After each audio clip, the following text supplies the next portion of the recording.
Selamat malam Mirsa, apa kabar Anda? Anda kembali bergabung di Dua Sisi bersama saya Dwi Anggia. Mirsa, malam hari ini kita akan membahas mengenai KPK, Komisi Pemberantasan Korupsi yang lagi-lagi mendapatkan sorotan dari masyarakat.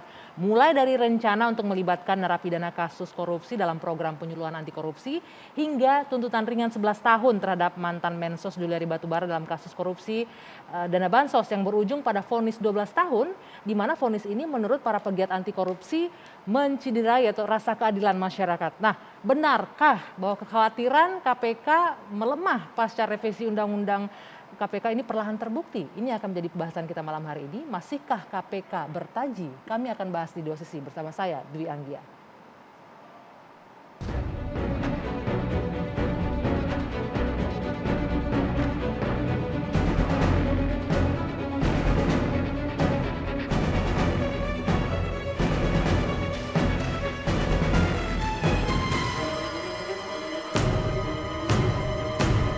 Bersangkutan itu ingin menjadi penyuluh atau tidak nanti setelah bebas, hak yang bersangkutan. Gak mungkin saja dia pengen sharing, ya, pengen sharing pengalaman dia waktu jadi pejabat negara mungkin dan waktu dia di dalam pembinaan RT. Dia mau sharing kepada masyarakat, kepada pejabat yang lain untuk mengingatkan, jangan korupsi, saya dulu pernah korupsi, waduh rasanya menderita banget di penjara, anak istri saya menderita semuanya. Why not?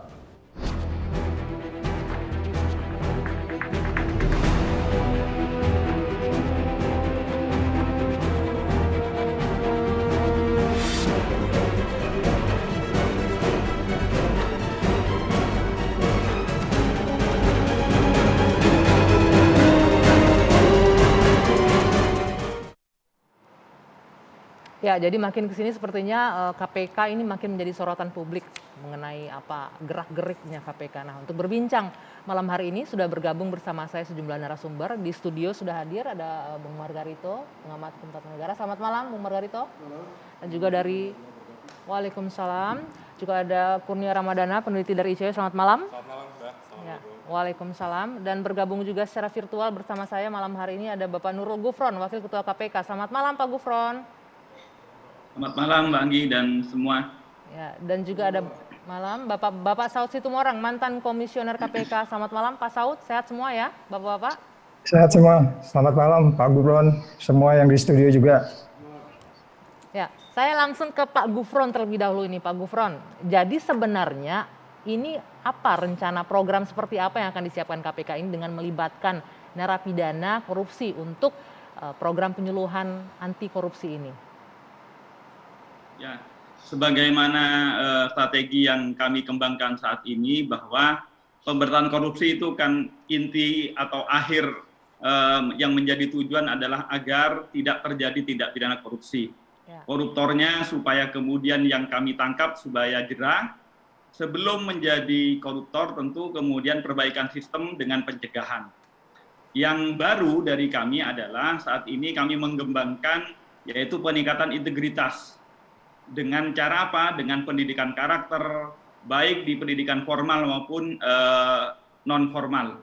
Termasuk kami saat ini memang sedang memprogramkan untuk mencari testimoni-testimoni kepada para pelaku koruptor yang telah sadar dan bertaubat dan kemudian mau menceritakan sisi negatifnya selama di penjara. Supaya kemudian sama dengan tujuan pemidanaan, supaya orang lain takut, kemudian orang lain menghindarkan diri untuk melakukan koruptor. Oke, jadi mengumpulkan testimoni, bahkan ada sempat dari internal KPK menyebutkan ini sebagai penyintas korupsi, begitu Pak Gufron. Mungkin ada, apakah tepat nggak sih untuk menyebutkan sebagai penyintas korupsi bagi para pelaku narapidana korupsi ini untuk dilibatkan dalam program anti korupsi ini? Penyuluhan anti korupsi. Sekali lagi KPK mungkin keselio istilah ya. Narapidana ya tetap narapidana, dia adalah terpidana pelaku tindak pidana korupsi. Dia adalah orang yang sedang dibina di lembaga pemasyarakatan atas perbuatan melakukan tindak pidana korupsi.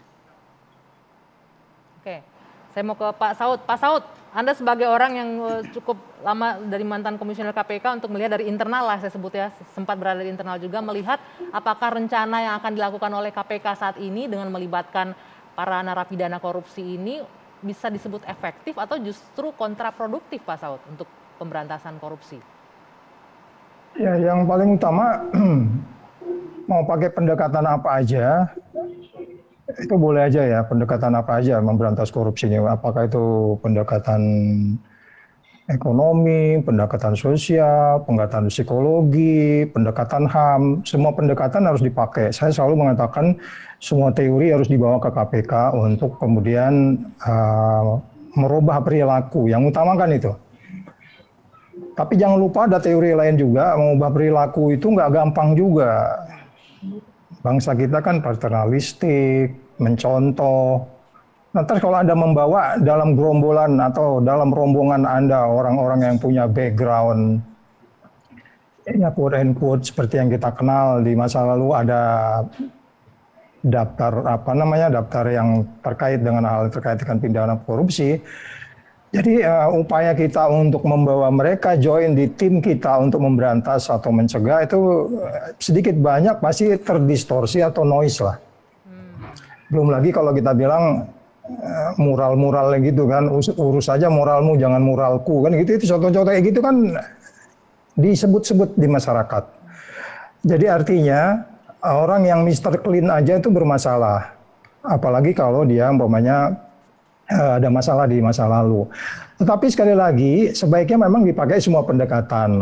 Orang sudah dihukum, sudah tobat, sudah kembali ke keluarga, lepas mereka di penjara seperti apa ya, kita juga tahu mosaik di dalam kayak gimana. Tetapi yang paling penting adalah kita harus pakai kembali yang saya bilang tadi, kalau kita bicara semua pendekatan harus ada yang prioritas.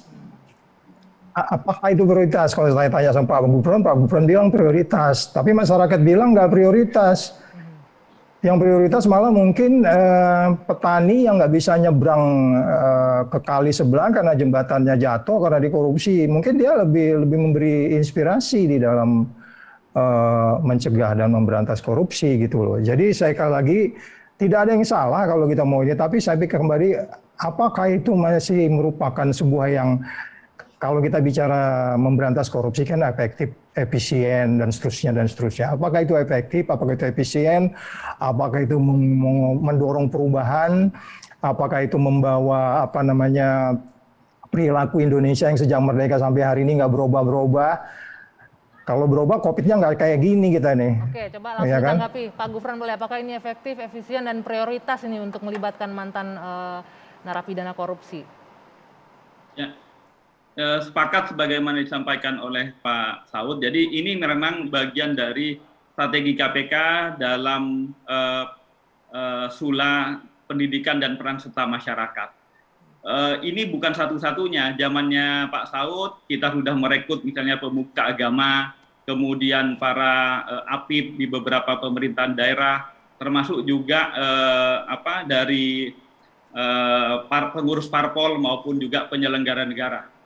Itu yang kami lanjutkan bahwa ada sisi lain supaya masyarakat tahu langsung derita dan juga nestapanya bukan hanya perspektif narapidana, tapi juga mungkin cerita dari keluarganya, dari anak-anaknya bagaimana terhinanya sebagai seorang koruptor, supaya kemudian diceritakan kepada para penyelenggara negara lainnya supaya tidak kemudian mengikuti jejak yang sama.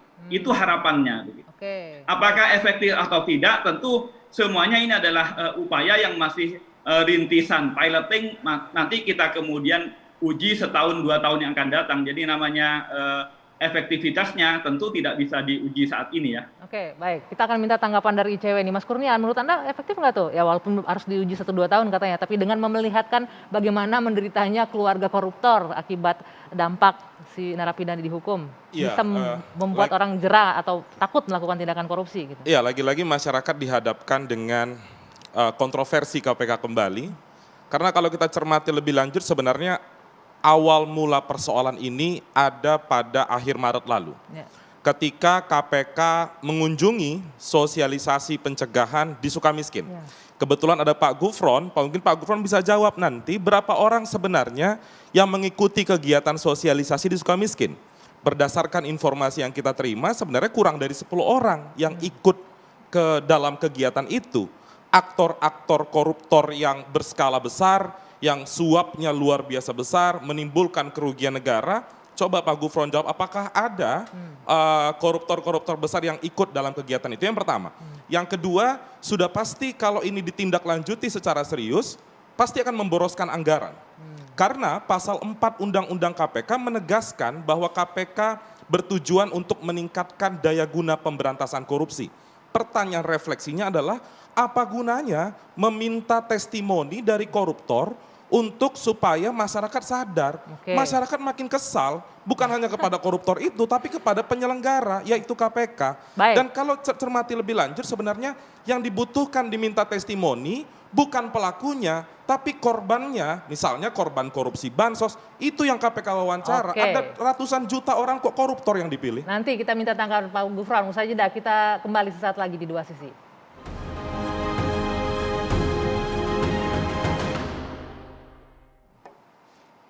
Kita lanjutkan kembali Dua Sisi. Pak Gufron boleh jawab tadi itu, berapa orang yang ikut kegiatan sosialisasi di Sukamiskin, terus ada nggak koruptor-koruptor besar yang ikut, terus ini boros anggaran, apa gunanya minta testimoni koruptor, kenapa nggak testimoni korban-korban yang harusnya menikmati dana-dana yang dikorupsi oleh para koruptor gitu? Ya, terima kasih. Jadi perlu diketahui, KPK saat ini telah memiliki 188 penyuluh dari pejabat negara, lantas pengurus parpol, penyelenggara negara, Bawas maupun dari beberapa ormas. Itu yang telah dibina oleh KPK. Bahwa saat ini sekali lagi KPK ingin mengembangkan kepada para koruptor supaya ada sisi negatif yang kemudian bisa menggugah untuk mencegah. Karena fungsi pemidanaan itu kan memang untuk memberikan rasa jerah, untuk merasa terhina. Nah, itu rasa kehinaan itu yang kemudian supaya diungkapkan kepada yang lain, supaya kemudian tidak terjadi perilaku yang sama. Bahwa kemudian asumsi Mas Kurnia yang selalu mencermati kami, terima kasih Mas Kurnia. Jadi kegiatan ini tidak ada sama sekali pembiayaan bagi koruptor dan tidak ada penghargaan bagi koruptor. Ini hanya proses seleksi saja. Jadi yang perlu diketahui pada saat kami sudah ke dua lapas ya, lapas di Sukamiskin dan di Tangerang. Ini di Sukamiskin ada 28 narapidana yang mendaftarkan diri itu ada 7. Tapi setelah kami seleksi hanya dapat 4 orang. Begitupun di Sukamiskin hanya dapat 3 orang. Yang daftar banyak ya, tapi yang menseleksi bukan kami, tentu psikolog ya, yang untuk mengetes apakah benar si koruptor itu sudah memiliki rasa bersalah dan pertaubatan yang benar. Jangan-jangan cuma hanya ingin ikut saja begitu, ingin kemudian menghirup udara segar di luar. Nah, ini yang kami seleksi, dan yang kami lakukan seleksi bukan dari KPK, tapi KPK menggandeng psikolog. Jadi apa yang dikhawatirkan akan memboroskan, sebenarnya sekali lagi tidak ada, karena mereka tidak dibiayai dan kemudian tidak ada honor bagi mereka. Ini hanya bagian dari kerja asimilasi yang merupakan program pembinaan di lapas begitu. Pak Gufron, satu yang belum terjawab, kenapa nggak para korban yang harusnya menikmati dana-dana yang dikorupsi, misalnya para penerima bansos yang diminta testimoninya, bagaimana kesulitan mereka hidup nggak dapat terima bansos yang dikorupsi oleh para koruptor yang seperti itu tadi disampaikan Kurnia. Ya, KPK sekali lagi tidak tertutup kemungkinan, bukan hanya kepada pelaku. Sebagaimana saya sampaikan, ada tokoh masyarakat, ada tokoh agama, tokoh pemuda, pengurus parpol, ada Bawas, itu sudah menjadi bagian. Kalau memang Mas Kurnia merasa memerlukan atau kemudian mengusulkan pihak-pihak yang penting, urgen untuk kemudian menjadi bagian dari program pencegahan, utamanya untuk meningkatkan integritas, kesadaran diri supaya tidak mau melakukan korupsi, kami sangat terbuka. Jadi jangan a priori pada koruptor, dia juga sudah menjalani masa pemidanaannya, Termasuk kalau ada korban yang merasa kemudian mestinya mendapatkan hak baik sosial politik maupun keuangan ternyata kemudian ya terkorbankan akibat korupsi, bisa kemudian juga menjadi bagian dari upaya-upaya memberikan kesadaran kepada penyelenggara negara. Jangan a priori terhadap koruptor katanya tadi itu. Ini kan ingin memberikan contoh ke masyarakat gitu. Iya, sebenarnya seluruh masyarakat Indonesia tahu bahwa banyak sekali penamaan kejahatan korupsi ini.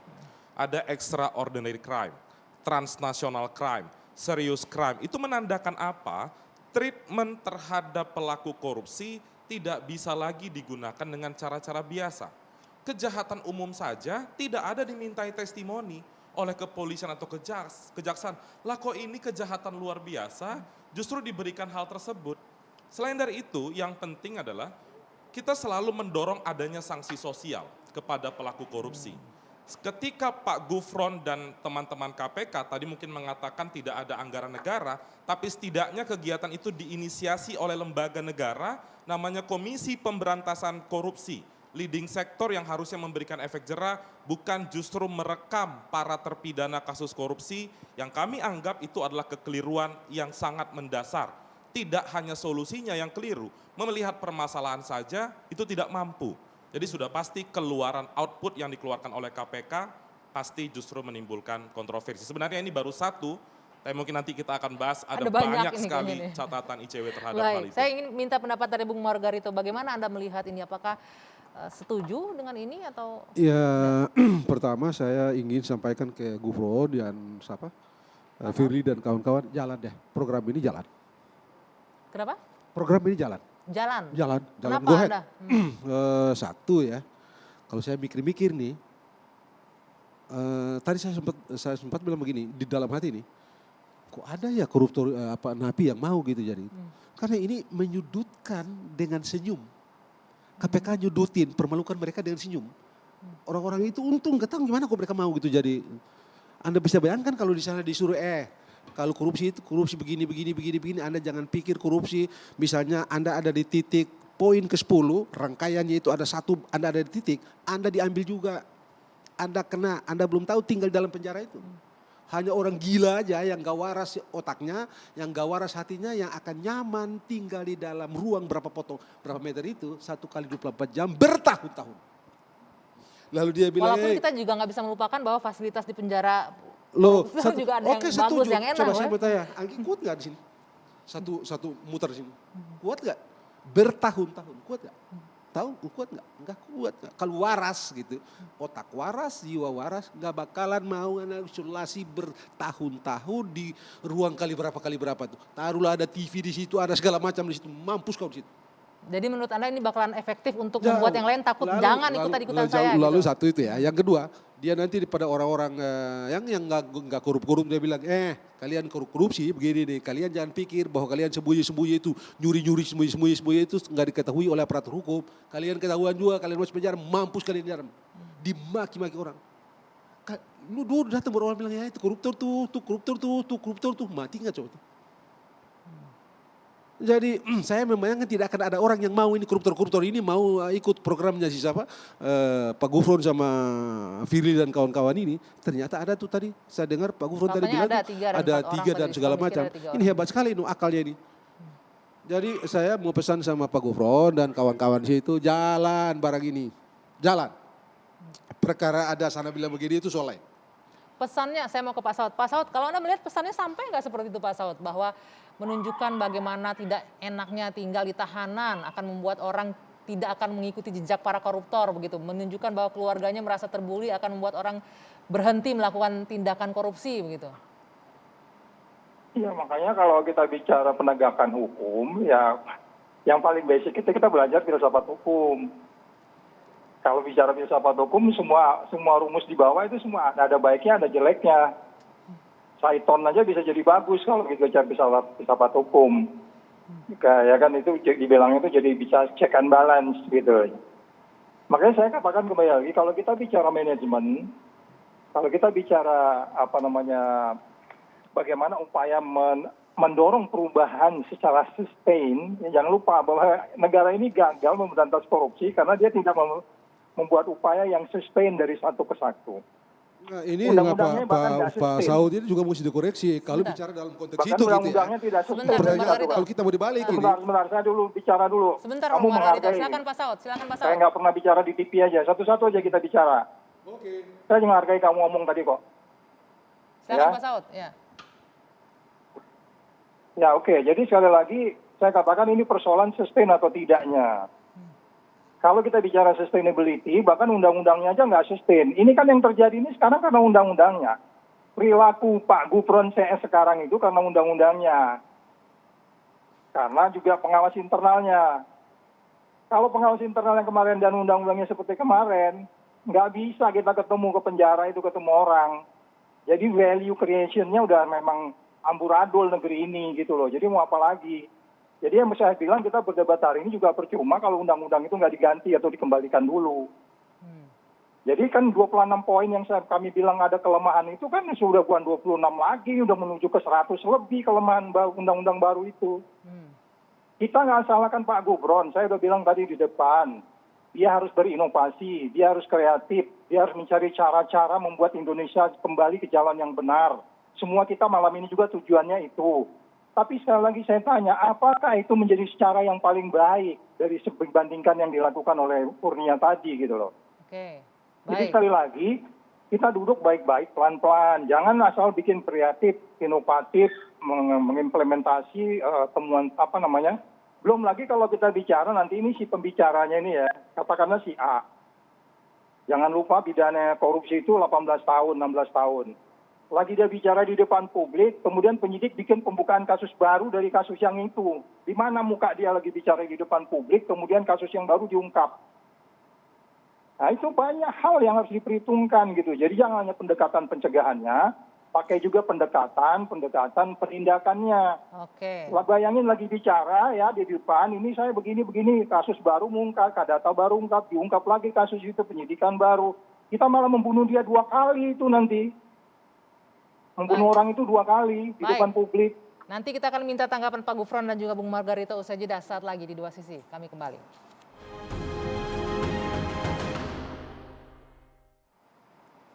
Ya, saya lanjutkan kembali Pak Gufron, boleh ditanggapi sedikit tadi Pak Saud bilang ya jangan hanya fokus di pencegahan dengan hal-hal yang nggak prioritas, kenapa nggak dikuatkan juga di penindakannya begitu Pak Gufron, silakan. Ya, terima kasih. Memang kita tidak hanya di pencegahan. Sekali lagi KPK menggunakan 3 strategi ya. Penindakan karena kalau sudah ada koruptornya tentu tidak mungkin bisa dibina lagi, maka kami tangkap, kami proses hukum.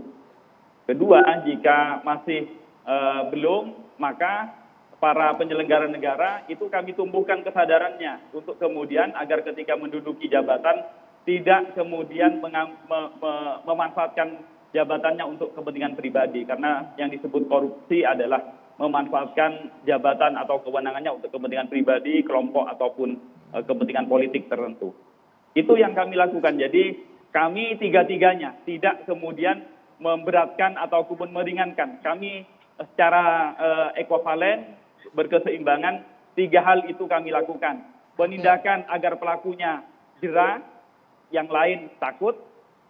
Kemudian pencegahan agar sistemnya kemudian tidak melahirkan atau memberikan kemudahan untuk melakukan korup.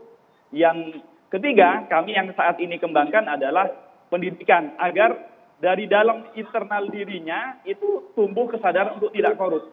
Karena kalau sudah memiliki dari sejak ingin mendapatkan kedudukan itu dia motivasinya untuk kepentingan pribadi, maka soal ada ancaman hukum, soal ada KPK, ada polisi, ada jaksa, bagi mereka yang sudah memiliki motivasi untuk berbuat jahat di kedudukan atau jabatannya, penegak hukum itu hanya soal tantangan.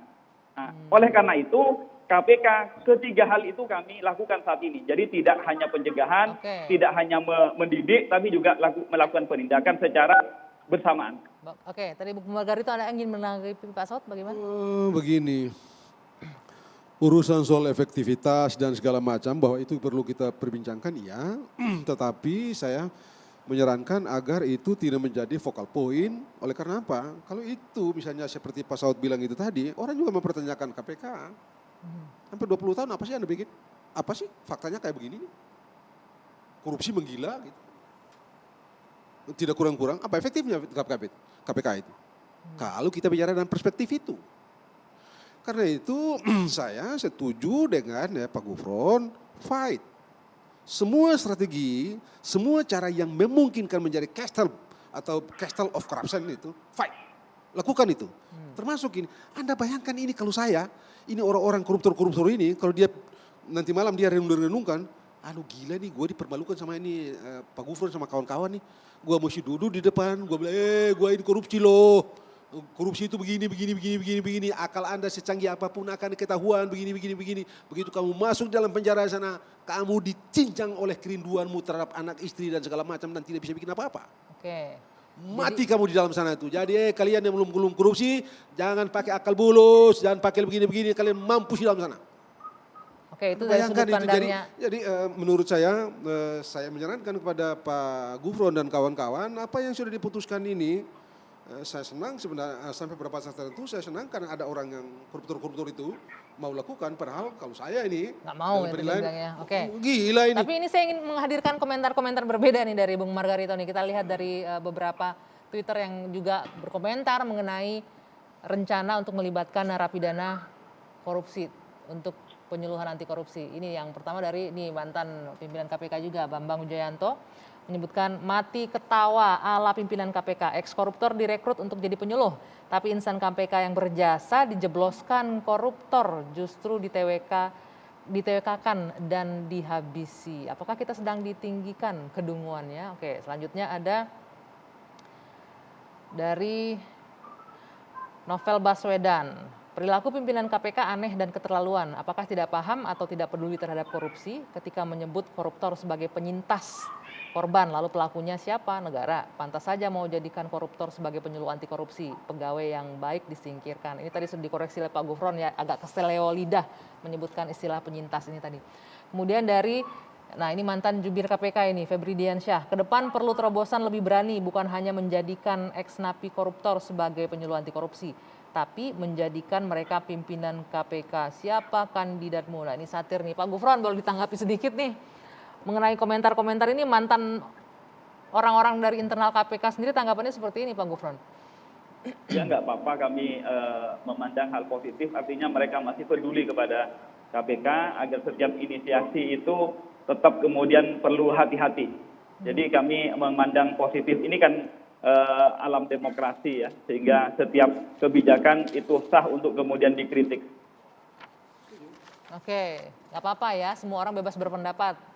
Mas Kurnia, ya, bagaimana? memang sekarang KPK itu banyak tindakan-tindakan yang saling bertolak belakang. Tadi sebenarnya sudah diputar di VT ketika pejuang-pejuang anti korupsi yang berintegritas, profesional, disingkirkan dari gelanggang KPK. Saya meminjam dulu Pak Gufron sempat menggunakan diksi gelanggang. Tapi justru para koruptor dimintai pendapatnya melalui testimoni. Itu yang pertama. Yang kedua, beberapa waktu yang lalu Alexander Marwata, salah satu komisioner KPK mengatakan kalau kita mengumumkan nama tersangka belum ada penahanan, maka ada pelanggaran HAM. Di satu sisi berbicara tentang HAM, di sisi yang lain melanggar HAM berdasarkan temuan Komnas. Jadi kalau saya mau kaitkan dalam konteks testimoni ini misalnya, sangat terlihat bahwa KPK ini bukan lagi lembaga penegak hukum yang dapat dititipkan harapan masyarakat. Sudah sepesimis itu Anda? Sudah sampai di situ kesimpulan saya. Ada beberapa poin saya rasa yang terlihat KPK itu mengendur ketika menindak perilaku korupsi misalnya.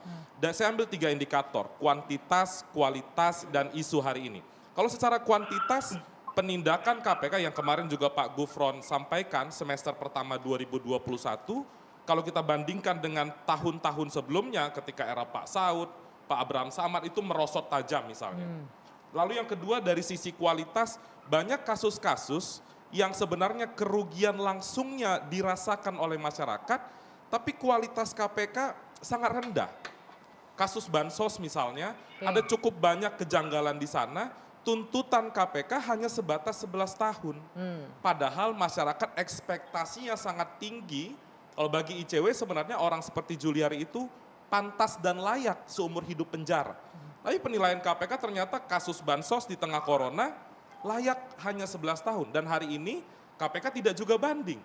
Mungkin karena sesuai dengan putusan 12 tahun dan lain sebagainya. Lalu selain dari itu juga kalau saya cermati lebih lanjut, dalam isu hari ini, kita bisa melihat deh pengguna dalam kejahatan narkoba. Yang dimintai testimoni dan lain sebagainya adalah korban yang mungkin dijebak dalam kejahatannya. Tapi kalau korupsi, tidak mungkin orang korupsi tidak sengaja. Semuanya pasti sengaja karena motifnya satu, mencari keuntungan. Dia pasti cari cara-cara khusus. Di peraturan perundang-undangan ada PP 99 tahun 2012. Untuk mendapatkan remisi saja, untuk korupsi itu ada kekhususan. Dia harus justice kolaborator, dia harus lunas denda dan uang pengganti. Tapi kenapa justru treatment KPK hari ini sangat mendowngrade diksi korupsi itu? Baik, gitu. Pak Gufron, boleh ditanggapi nih Pak. Ini masyarakat udah pesimis nih katanya, tidak bisa lagi menitipkan harapan ke KPK. Kuantitas penindakannya menurun, kualitasnya juga menurun. Salah satunya contoh kasus Bansos ini penuntutannya hanya 11 tahun ya tuntutan jaksa dari KPK. Silakan Pak Gufron. Terima kasih Mbak. Jadi Mas Kurnia juga perlu melebarkan wawasannya. Kalau tadi nyontohkan hanya narkoba, coba lihat tentang terorisme. Ada banyak, si Umar, si Fauzi, itu juga setelah kemudian menjelang masa revisi, dia dimintai testimoninya untuk kemudian untuk kemudian memberikan deradikalisasi kepada mereka-mereka yang memiliki ajaran radikal. Ya. Itu salah satu contoh, tapi nggak perlu diperdebatkan ini. Yang kedua, masuk kepada yang perlu diketahui, penegak hukum KPK itu tidak sebagaimana kejaksaan, tidak sebagaimana kepolisian. KPK itu selain menindak, tapi juga memiliki tugas dan fungsi untuk mencegah. Fungsi pencegahan ini yang kami lakukan dalam meminta para napi koruptor itu bertestimoni. Dan tidak ada sama sekali dengan hubungannya dengan remisi. Jadi kalau dihubungkan dengan remisi macam-macam, sekali lagi itu tersesat ke jalan yang tidak benar itu Mas Kurnia. Itu yang kedua. Yang ketiga bicara tentang vonis terhadap Juliari, tuntutan kami sekali lagi 11, divonis oleh hakim 12. Ya. Sekali lagi ini perlu diketahui bahwa untuk kasus yang naik untuk Pak Juliari ini baru kasus yang gratifikasi pasal 12B. Kalau kita mau bandingkan, ada 12 menteri sebelumnya, mulai dari era Megawati, era SBY sampai Pak Jokowi, itu ada 12 menteri. Dan semuanya itu menggunakan gratifikasi atau suap. Yang tertinggi itu ancamannya berapa? Baru 10 tahun. Yaitu Surya Dharma Ali. Yang lain ada 4 tahun, 5 tahun, ada 1 tahun bahkan. Ini yang perlu publik juga pahami. Apakah kemudian KPK hanya berhenti di sini soal bansos? Masih tidak. Masih ada kasus tentang kami menyidik tentang dugaan tindak pidana korupsi ini pasal 2 ayat 1. Kalau masa COVID, masa krisis, memungkinkan pasal 2 ayat 2. Dan itu masih berlanjut. Itu yang publik kadang dikecohkan oleh suara-suara Mas Kurnia yang seakan-akan kasus bansos itu selesai. Masih berlanjut itu, baru berarti baru ICW satu, ya, baru masih ada 2, baru ada yang dikembangkan yang lain. Itu yang sekali lagi perlu jawab, diketahui. Pak Gufron.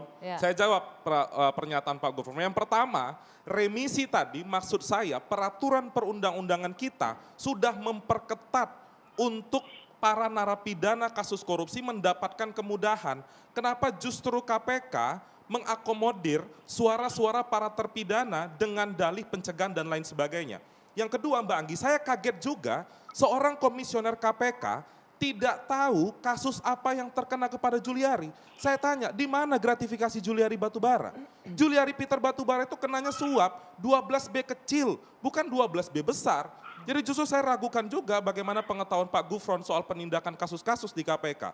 Kritisi saya soal kasus itu misalnya, yang pertama KPK lambat melakukan proses penggeledahan, pemanggilan saksi, dan itu sempat ada proses di Dewan Pengawas, baru KPK bergerak melakukan penggeledahan.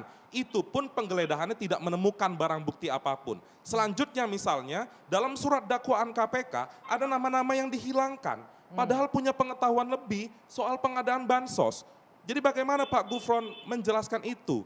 Selain dari hal tersebut juga kita melihat ada upaya dari KPK, karena saya mengutip kata-kata Deputi Penindakan, Inspektur Jenderal Karyoto. Saat itu Pak Karyoto mengatakan, kalau ada tersangka baru, kita akan selidiki dengan kerugian keuangan negara. Pertanyaan saya, Pak Gufron ini adalah salah satu ahli pidana, ada pasal 55 penyertaan dalam konteks tindak pidana suap. Jadi tidak usah masuk kepada kerugian keuangan negara, suapnya ini saja dikembangkan itu bisa. Tanpa harus mengulang soal kerugian keuangan negara yang membutuhkan waktu yang lama, menghitung berdasarkan BPK, BPKP, juga penyelidikan itu kan tidak ada upaya paksa.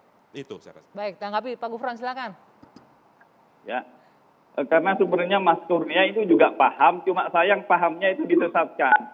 Bahwa misalnya dijungtokan dengan pasal 55. Bagaimanapun sekali lagi pasalnya yang kami kenakan itu masih pasal 12B. Itu karena apa kemudian kami kenakan itu dulu? Karena ketika kan ini kasusnya OTT ya. Maka kemudian kami prosesnya ketika ditahan mulai penyelidikan sampai penuntutan, kami memiliki argo untuk penahanan itu maksimal 60 hari. Setelah itu baru kemudian wewenangnya pengadilan untuk menahan dan selanjutnya. Karena itu sekali lagi keterbatasan waktu ini kemudian kami gunakan pasal 12B dulu. Tidak ke pasal 2 ayat 2 yang selalu ditagih oleh publik. Itu Kenapa gratifikasi tidak atau suap ancaman Pak mati? Gufron? Mohon maaf, gantian. Itu gratifikasi atau suap? Anda dewasa tidak? Gratifikasi Kalau atau dewasa suap? gantian, saya bilang mulai tadi. Enggak, saya memperlihatkan Nggak boleh dari kayak ruang gitu, Anda. Mbak Anggi. Kalau begini saya tidak akan lanjutkan ini. Ya, silakan Pak Gufron, silakan. Ya, Anda ini ICW dewasa tapi kemudian tidak menghargai lawan bicara. Kalau tidak menghargai, itu berarti gimana mendidik masyarakat untuk kemudian anti korupsi kalau Anda sendiri korupsi kepada waktu dan hak orang lain. Baik, Pak Gufron, sekali lagi. saya persilakan. Jadi, oke, sekali lagi perlu ini yang perlu dipahamkan kepada publik bahwa seakan-akan ancaman pidana pada Pak Juliari rendah. Padahal coba kita bandingkan kepada 12 menteri sebelumnya. Ini yang tertinggi nih. Coba siapa? Kalau Bahtiar Hamzah, Rohmin Dahuri, semuanya adalah 4 tahun, baru Surya Dharma Arli yang 10 tahun. Ini yang supaya ekuivalen pembandingannya. Sekali lagi itu yang bahwa kemudian ancaman mati, iya pasal 2 ayat 2, dan kami masih kembangkan tidak berhenti. Ini yang mohon kemudian sekali lagi, publik jangan disesatkan bahwa KPK kemudian seakan-akan melemah. Tidak. Tapi kan diketahui pasal 2 ayat 1, jungto pasal 2 ayat 2, itu butuh kemudian perhitungan kerugian negara. Dan itu butuh waktu.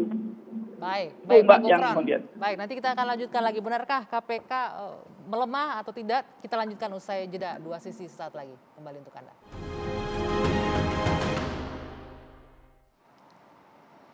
Ya, kita lanjutkan kembali dua sisi. Saya ingin ke Pak Saud sebagai orang yang pernah berada di internal KPK. Pak Saud, benar nggak ini dalam sejarah penuntutan kasus korupsi paling tinggi dengan tuntutan 11 tahun untuk kasus bansos, dugaan korupsi bansos ini, Pak Saud?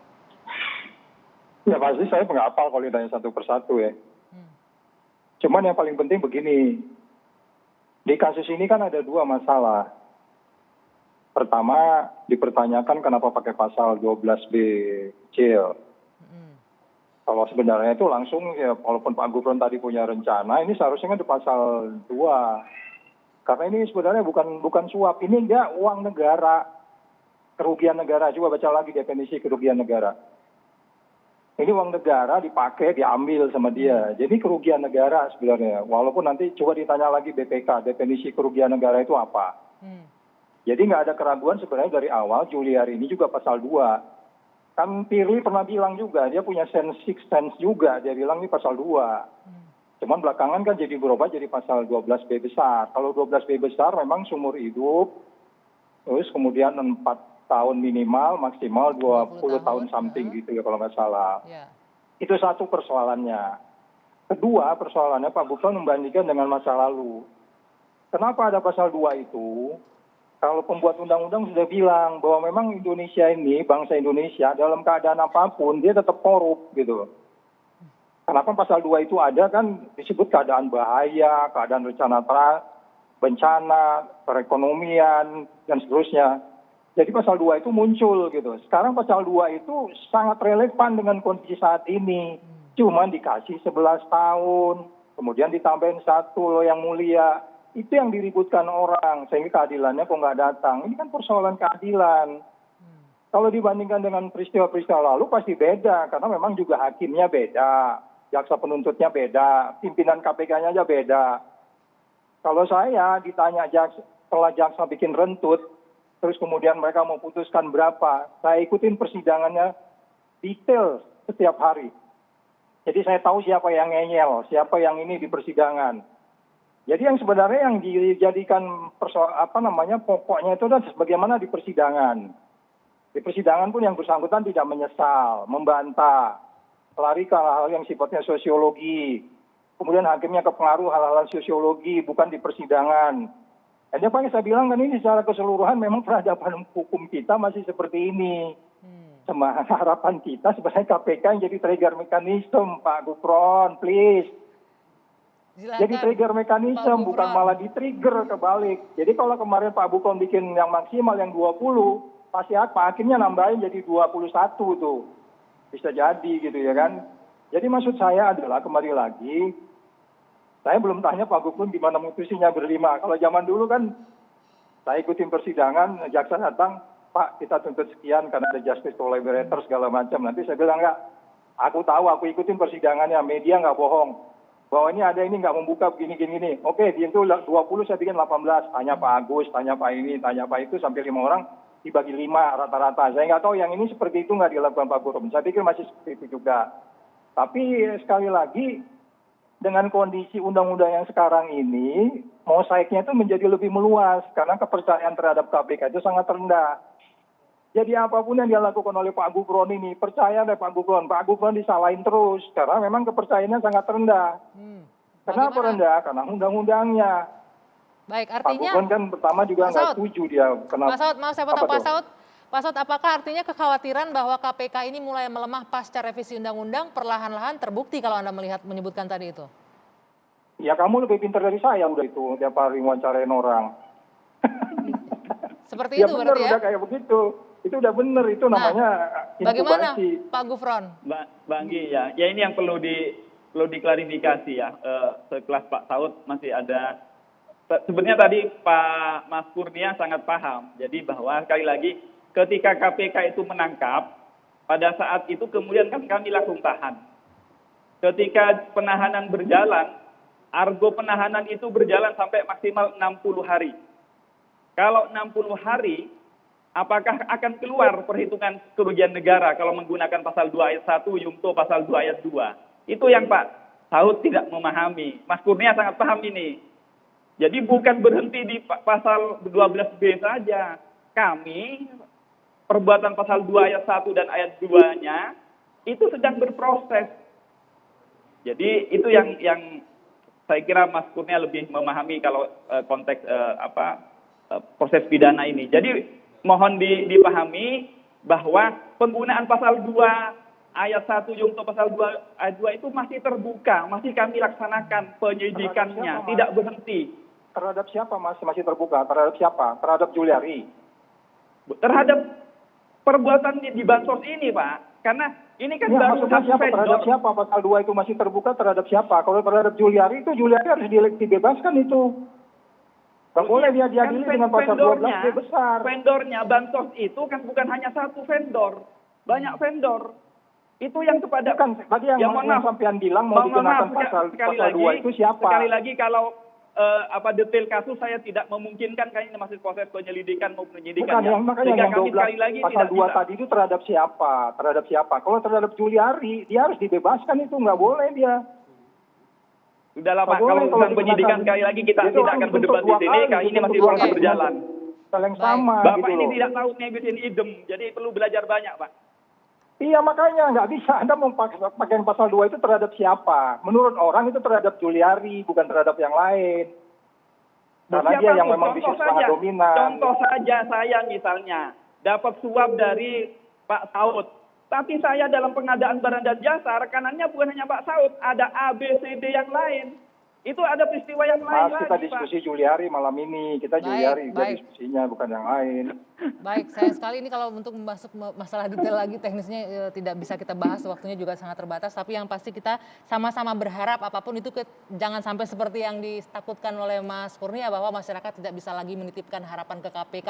Mudah-mudahan masih ada harapan itu dan mudah-mudahan KPK masih bisa menunjukkan tajinya walaupun sudah ada revisi Undang-Undang KPK yang berlangsung terjadi. Baik, sekali lagi saya ucapkan terima kasih untuk Bapak-Bapak yang sudah hadir di studio. Pak Saud Situmorang, terima kasih untuk waktunya. Pak Nurul Gufron, terima kasih sudah meluangkan waktu untuk berdiskusi di Dua Sisi malam hari ini. Saya akhiri perdebatan diskusi malam hari ini. Saya Dwi Anggia, selamat malam, sampai jumpa.